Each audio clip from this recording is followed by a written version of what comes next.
What's up, guys? It's me again, Christian Rodriguez, and today I wanted to talk about emotional control, right? And I've talked about this topic in the past, but I want to get more, and I kind of I want to get this this point across to more men, right?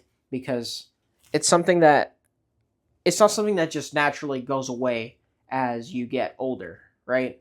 Like the older you get, you might think, oh, I'm just gonna get more mature, and sure, you might get more mature in certain things, but emotional control is like a muscle, right? Like if you don't work out, doesn't matter how old you get, you're just never gonna get build muscle. You're never gonna get the physique that you want, right? If you just sit down and have pizza and watch TV, like you have to go to the gym and lift, right? It's the same thing with emotional control. And what do I mean by emotional control, right? This is like there's different versions of it, right? There's the negative emotions that you have to control, and there's also the positive emotions that you have to control. There's both you have to control, right? It's not just one, it's both, right? And that's the thing. Let's start off with the negative emotions because that's the more obvious one that you have to control, right? And so the negative emotions might be anger, right? Someone might say something, or you might be driving and someone cuts you off in traffic, right? And now you might feel some anger. You might be freaking furious. You might be mad. You might want to flip them off, right? You might want to. I hope I don't get banned from YouTube by doing that. But you might want to yell at. You might want to pull up next to them and yell at them and curse at them, right? That's anger, right? Part of that control is, why do I need to lash out? What's what's the benefit of me using up my energy, right, to screaming at someone, screaming at a stranger, right? There's no point in it, right? It's just a waste of time, especially if you're on a mission, you have your own goals, you have your own purpose, right? You have your own directions, you know where you want to go in life, right? So there's no freaking point. There's no point in just flipping someone off, some guy off who whatever, some random person who cut you off in traffic. It's just pointless, right? It's the same with it's the same with like the crazy guy at the Chicago subway last week that I was dealing with, right? He was just getting angry because I didn't want to give him a napkin. He got angry off of a napkin, right? Something like that, because he asked me to give him a napkin from my bag of Chipotle, and I just straight up said no to him, right? And he kept insisting. He was like trying to intimidate me, and I said no. And then he asked me why, and I just said because I don't want to. And then he kept going. He kept asking, and then I was just like, whatever, man. And I gave him I gave him my receipt for him to blow his nose on. Yeah, that's. And at that point, he started yelling, but he was like backing away, and it was just like I was able to control my emotions because I was like feeling angry and I was ready if I had to defend myself. But at the same time, like I didn't show fear. It was more like anger. It was like more like annoying. It's like, why is this guy starting something out of nowhere?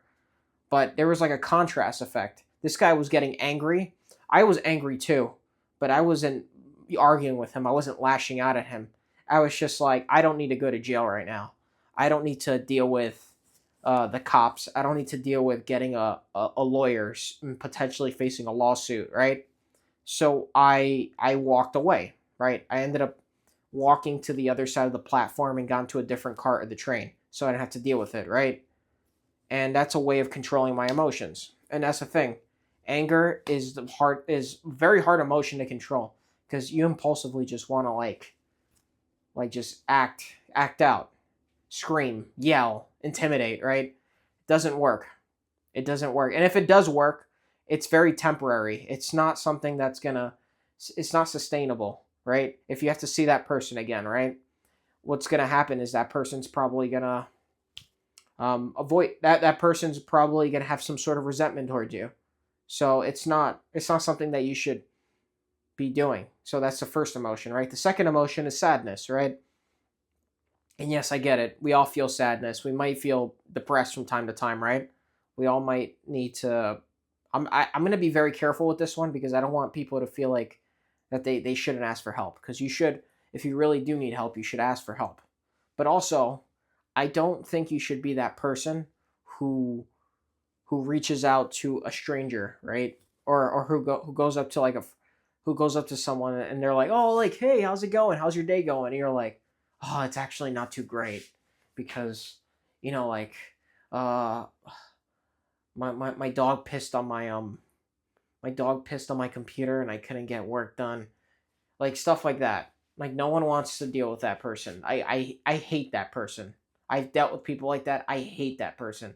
And in the past I've been that person.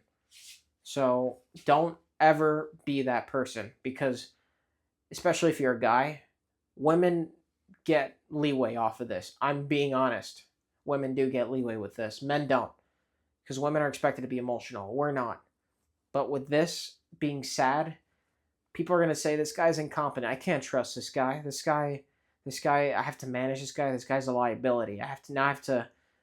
It's just it's not a good. It doesn't put you in a good position when you're telling people your sadness. And that's why I don't really tell people, like when people ask me like how I'm doing, even if I'm not doing great, like I'll say I'm doing great. Oh, I'm doing fine. I'm doing amazing. I say it even if it's not true. Why? Because at the end of the day, no one gives a fuck about your problems because they have their own problems. And you just have to get that through, right? And the next one, right, is positive emotions, right? So now let's talk about positive emotions. This is the one that's less obvious, right? Now, positive emotions are great. We want to experience positive emotions. But say you get a big win in life, right? You start doing well in business. You're freaking winning. You're winning money.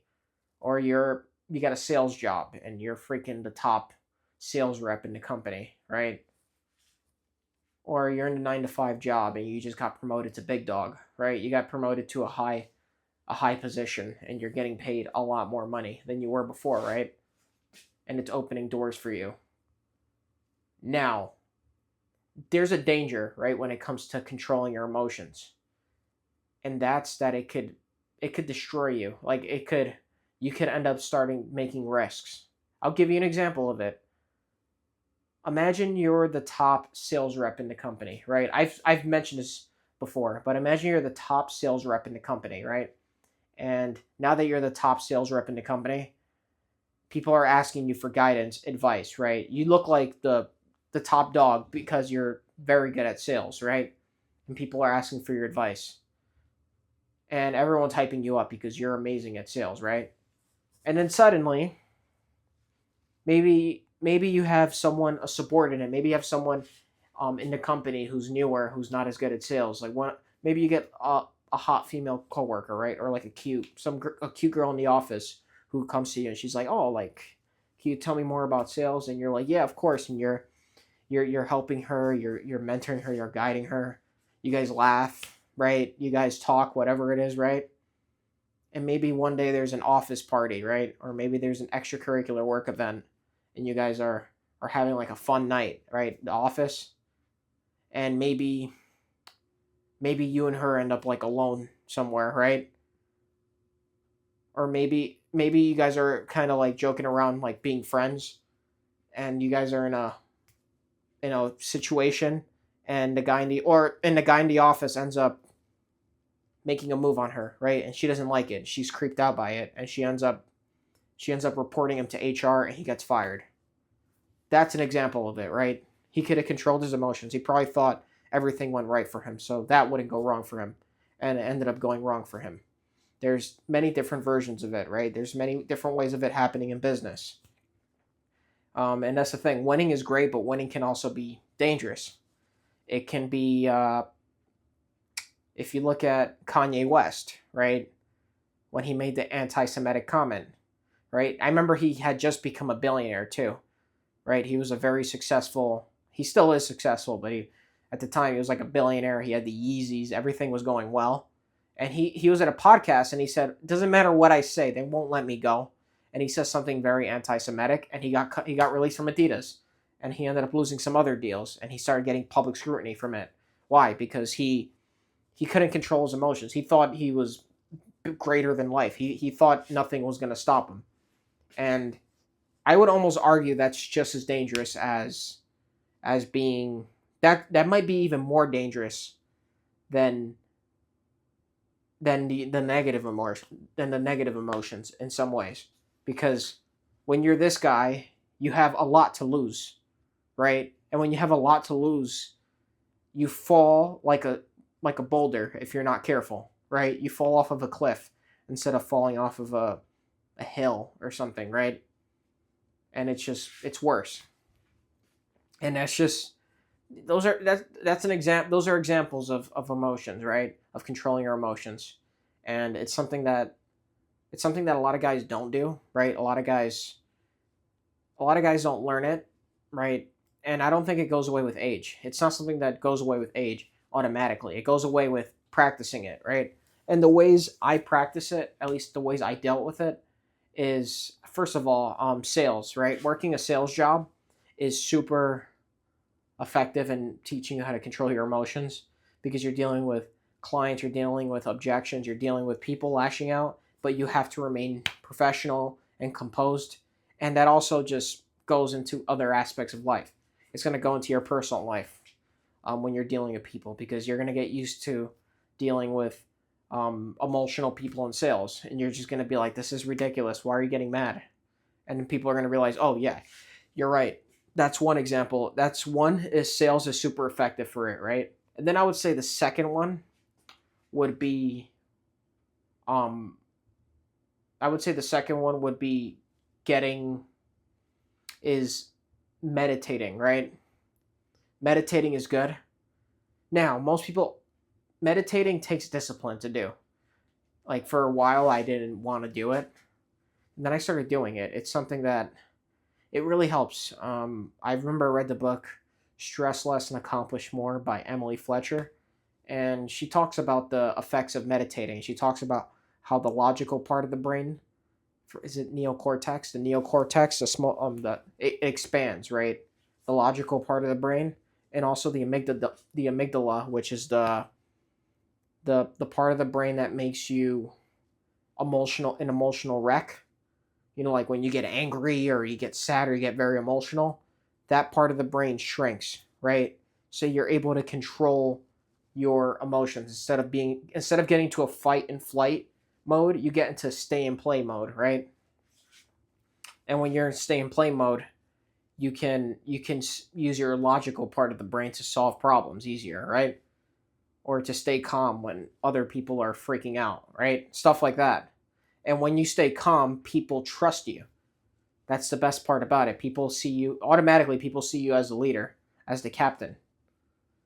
And then I would say for the third one is this is kind of a hot take. This is probably one that people wouldn't agree with, but it's training a martial art, right?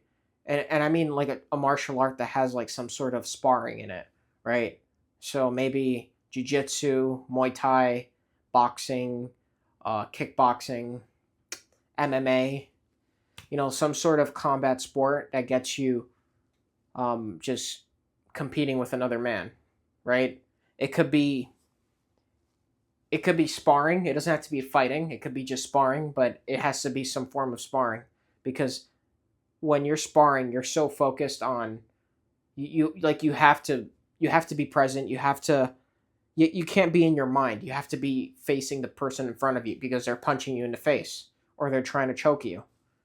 And because of that, it's going to force you to remain calm. Even when they're punching you in the face, maybe they hit you really hard. You're going to have to like just take it and just keep going. You're just going to have to recover from it fast. And I think it almost trains you to stay calm under pressure. It forces you to deal with your fight or flight in a easier way, right?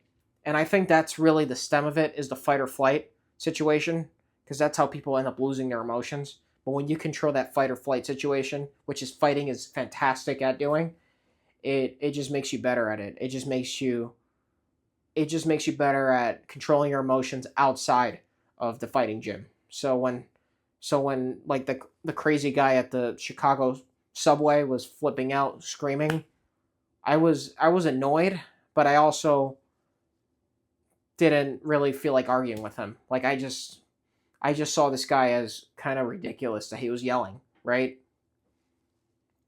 And that's the thing. He that's the thing. If I didn't train a martial art, I think two things would have happened. Either I would have been scared and not responded, right? Or I would have lashed out with him and my ego would have been hurt and I would have had to prove something, right? Those are the two things. But when you fight, when you train a martial art, there's a third option, and that third option is usually, oh, I don't care. You're just indifferent. You're like contempt with them. You just walk away as the adult, right? It almost like gives off that energy. And yeah, I'm gonna leave it at that. I hope you guys found value in this video. I'm gonna keep creating more content. Subscribe and take care.